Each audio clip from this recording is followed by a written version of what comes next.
मंच पर विराजमान भारत की संसद में मेरे साथी जालोर सिरोही के लोकसभा क्षेत्र के लगातार 3 बार प्रतिनिधित्व करने वाले श्री देवजी भाई पटेल, मंच पर विराजमान कार्यकर्ताओं के सम्मान का प्रतीक जालोर लोकसभा क्षेत्र, जालोर सिरोही लोकसभा क्षेत्र में भारतीय जनता पार्टी के प्रत्याशी के रूप में नामित आदरणीय लोम्बाराम जी, मंच पर उपस्थित राजस्थान सरकार के सम्मानीय मंत्री आदरणीय भोपा जी ओटाराम जी, मुख्य सचेतक जालोर के यशस्वी विधायक आदरणीय जोगेश्वर जी, विधायक आदरणीय समाराम जी, आदरणीय छगन सिंह जी, आदरणीय बाबू सिंह जी, आदरणीय जीवाराम जी, आदरणीय जिला प्रमुख साहब जालोर राजेश राणा जी, प्रमुख साहब सिरोही आदरणीय अर्जुन जी, इस देवतुल्य सभा में उपस्थित जगसी राम जी, नारायण सिंह जी, बा रामलाल जी और भाई पचपत्र वाड़ा बा अमरा राम जी, इस देवतुल्य सभा में विराजोड़ा पूरा राम जी, आदरणीय महेंद्र बोरा जी, सम्मानीय दोनों जिलाध्यक्ष आदरणीय मंगल सिंह साहब सिराना,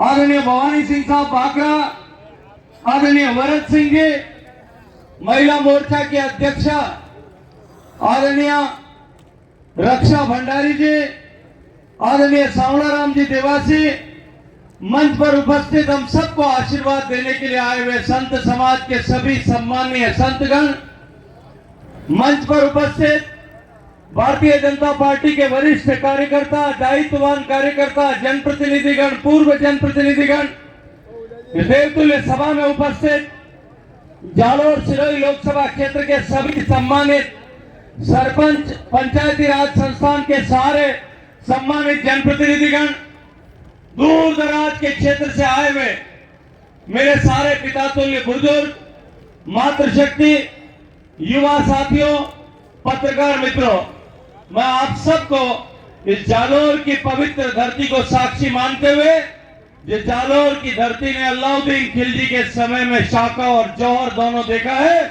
उस पवित्र धरती को अपने सिर पर चंदन की माथे रखते हुए आप सबको प्रणाम करता हूं, आप सबका अभिनंदन करता हूं। मित्रों, ये जालोर की करामाती धरती है। 1134 के साल में जब खिलजी ने डेरा डाल दिया था, इस सनातन की सभ्यता को, संस्कृति को पददलित करने के लिए जब आक्रांताओं ने इस जालोर को घेर लिया था, तब इस जालोर के शूरों ने अपने रक्त के प्रवाह से और माताओं बहनों ने जौहर करके इस सनातन की रक्षा की थी। ये धरती वंदनीय है, अभिनंदनीय है। ये धरती चंदन से भी ज्यादा पवित्र है।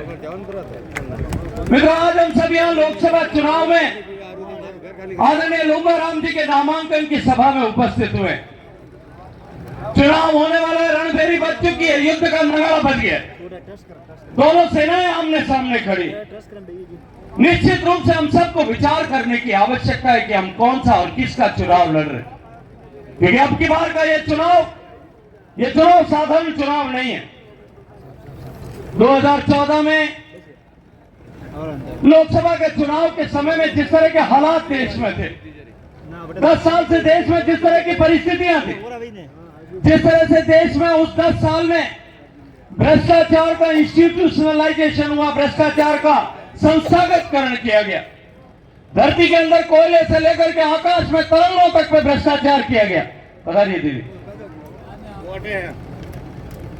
देश में भ्रष्टाचार के नित्य नए अध्याय लिखे गए। देश में जिस तरह के हालात उस समय बने थे, एक तरफ भ्रष्टाचार के कारण देश आर्थिक रूप से खोखला हो रहा था, दूसरी तरफ हमारी सीमाएं सुरक्षित थी। मुझे याद आता है, मैं उस समय सीमावर्ती क्षेत्र पर काम करता था देश के। मैंने देखा था कि किस तरह से भारत के सैनिकों के सिर काट करके पाकिस्तान ले जाते थे। हमारी सैनिक चौकियों पर पाकिस्तान के लोग वहां से बंदूकों और वहां से तोपों से हमला करते थे। हमारे सैनिकों के, हमारे बॉर्डर सिक्योरिटी फोर्स के सिपाहियों को मार करके डंडों पर बांध करके जानवरों की तरह बांग्लादेश की सीमा में ले जाया जाता था। लेकिन हम कमजोर देश की भांति केवल जाकर के संयुक्त राष्ट्र संघ में अपनी शिकायत दर्ज कराते थे। भारत सामरिक रूप से बिल्कुल कमजोर हो गया, आर्थिक रूप से खोखला हो गया। देश में नित्य प्रतिदिन आतंकवादी घटनाएं होती थी। ये स्वामी बैठे हैं, स्वामीनारायण संप्रदाय से आए हुए, देश के धार्मिक आस्था के केंद्रों पर हमला हुआ, अक्षर मंदिर पर हमला हुआ, जम्मू के रघुनाथ मंदिर पर हमला हुआ, जयपुर में बालाजी के मंदिर पर हमला हुआ। एक लंबी श्रृंखला हमारे बहुसंख्यक समाज के आस्था के केंद्रों पर चोट करके हमको मानसिक रूप से कमजोर करने के षड्यंत्र के तहत आतंकवादियों को पनाह देने वाले लोगों के कारण से हुई। हमारे आर्थिक गतिविधियों के केंद्रों पर हमला हो रहा, मुंबई पर हमला हुआ, हैदराबाद पर हमला हुआ, बेंगलोर में आतंकवादी धमाके हुए, पुणे में धमाके हुए, चेन्नई में धमाके हुए। ये देश धमाकों और आतंकवादियों की घटनाओं की गूंज से बाहर नहीं निकल पा रहा। जिस तरह के हालात देश में बने थे, देश चारों तरफ से बिखराव के दौर पर था और सामान्य लोग ये मानने लगे थे कि ये बाढ़ जो है, जिनको चुन करके हम बेचते हैं, वो अब खेत को खाने लगी।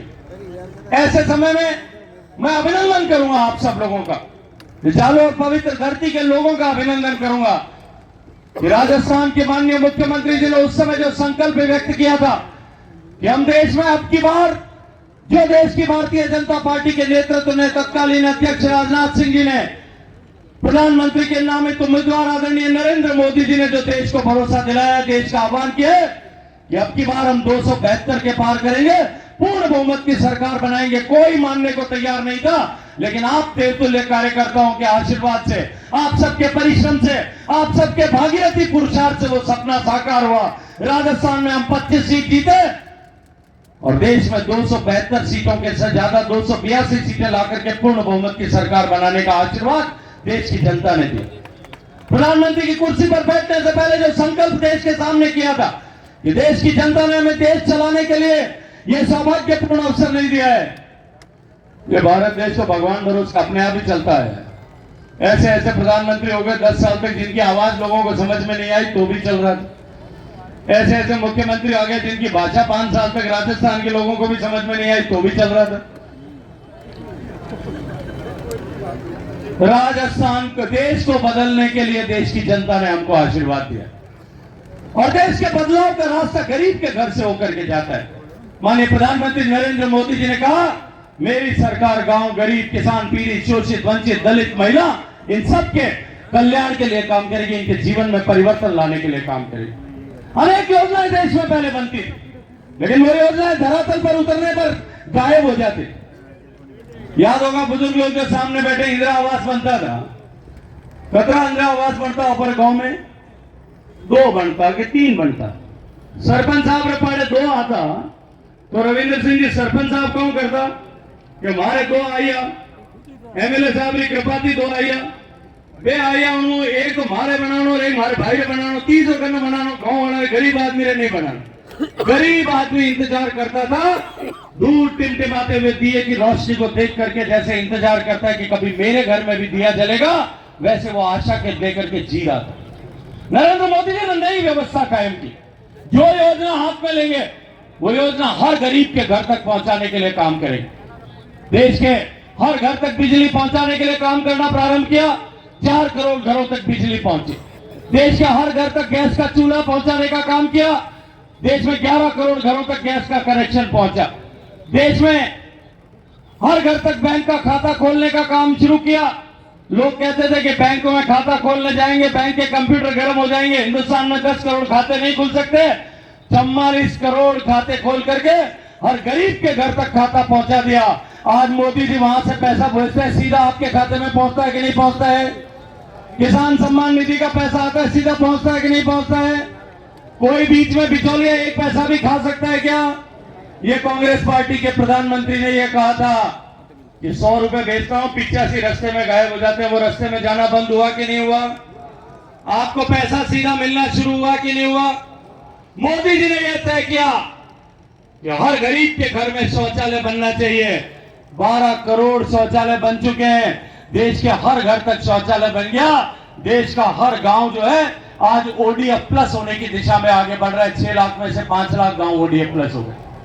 गरीब के घर में परिवर्तन लाने के लिए, माताओं बहनों के जीवन को सुगम बनाने के लिए मोदी जी ने तय किया हर घर तक पीने का पानी चाहिए।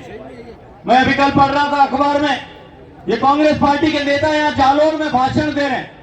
ये कांग्रेस पार्टी के नेता ये कह रहे हैं कि जालोर में पीने का पानी नहीं आया, हम आएंगे तब लेके आएंगे।